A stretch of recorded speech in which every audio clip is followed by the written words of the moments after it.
Hi everybody, my name is Ian Robson from myfarmeducation.ca, and today we're going to talk a little bit about hay. Now I did a post about this not too long ago, and I thought I would show you guys what it would look like in semi-real life. So here I am in Farming Simulator 2013. So we're going to start off by cutting ourselves a little bit of hay. So this is what you would cut hay with, I should say that first. So this is a mower conditioner by Baler. It has what's called an auto swather on the back here, so that means the hay that comes out of the back here, it would just go straight into the conveyor belt, get put into the next row basically. It saves you having to go over and rake a whole bunch of hay basically.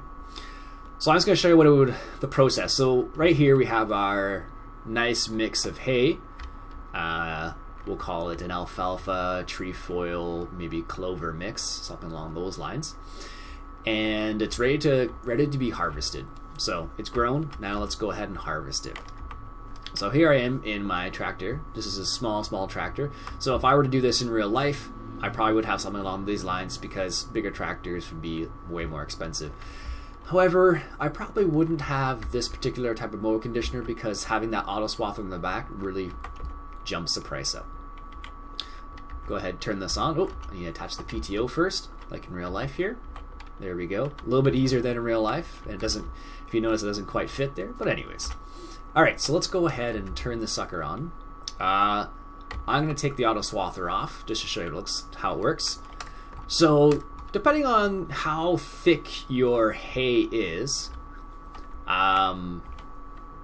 you would, need to go in first gear or second gear. Probably first gear, I would say, most likely. So here I'm just going to cut the hay just like that. So as you can see, it's coming out of the back there. Closest thing I can get to real life. Just showing you what it looks like. I'm not going to do the whole field, but I just want to show you, one strip just so you get a look for it. Now you're probably wondering, why is my tractor over here and the machine on to this other side? So if this were real life, you really got to take into consideration, you don't want to drive all over your hay. So this is what they call a work position. By being in work position, what that means is I'm not running over your crop, or running over the crop basically. In this game, it's not too crazy, but in real life you'd definitely notice the difference because you'd see tire marks all over the place.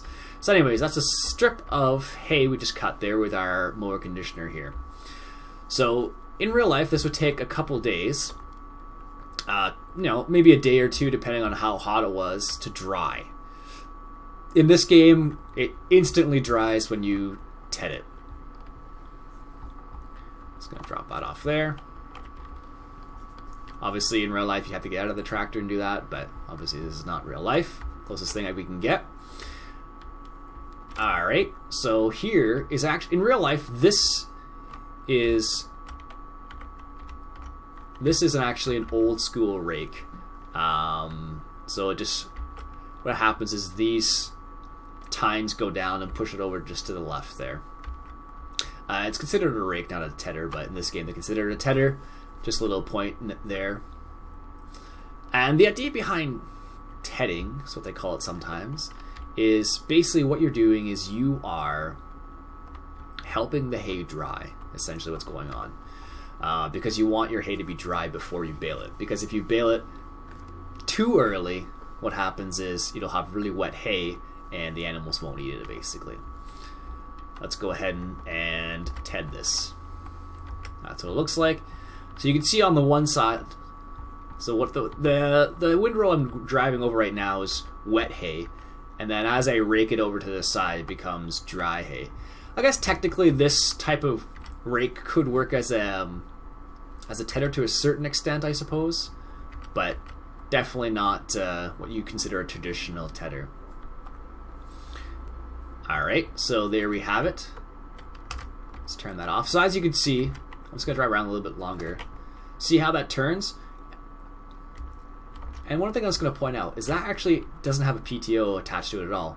So it actually works off the wheels themselves. So the wheels turn, and they will turn that shaft right there, which in turn helps to turn the actual rake itself. And this would be a very manual style rake. Definitely something you could find on a new farmer's type farm, because it would definitely be cheaper than some of the new wheel rakes they have. Alright, let's go and pick up the baler. Why did you want your bales to be dry as opposed to wet? You can bale wet hay. The difference would be is you'd probably put it into a wrapper first, and then that would turn it into silage, or haylage they call it sometimes. So basically what you do is, animals love it when it's like that, mind you. Like my sister-in-law has sheep, and they just love when you give them haylage or silage. Alright, so now you're probably asking yourselves, is that a square baler? Yes, it's a small square baler.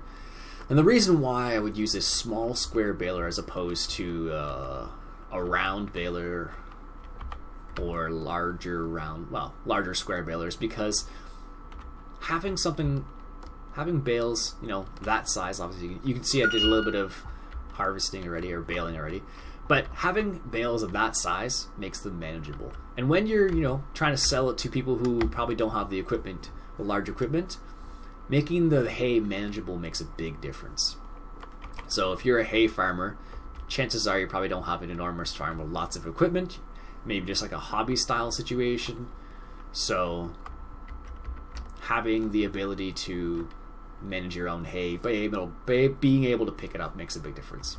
Alright, so I'm going to turn this on. I'm just going to bale this up here. So main reason why I would do small squares is because they are manageable.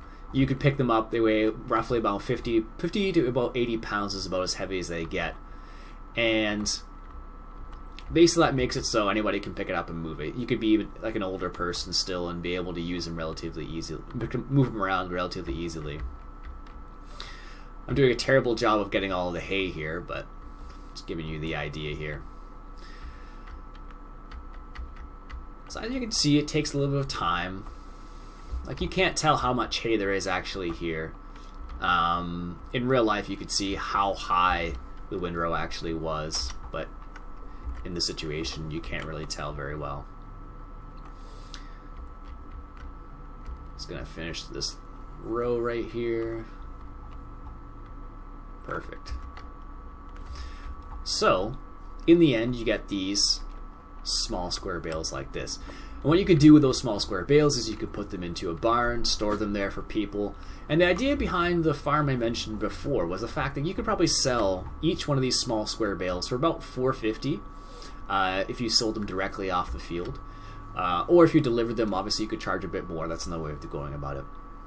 Anyways, that's a quick little tutorial about hay, using Farming Simulator. Not quite real life, but close as I can get personally without being on the farm. Hay season's pretty much over for most people, but this gives you an idea of what it's like. Anyways, my name's Ian Robson from myfarmeducation.ca. Have yourselves a good day.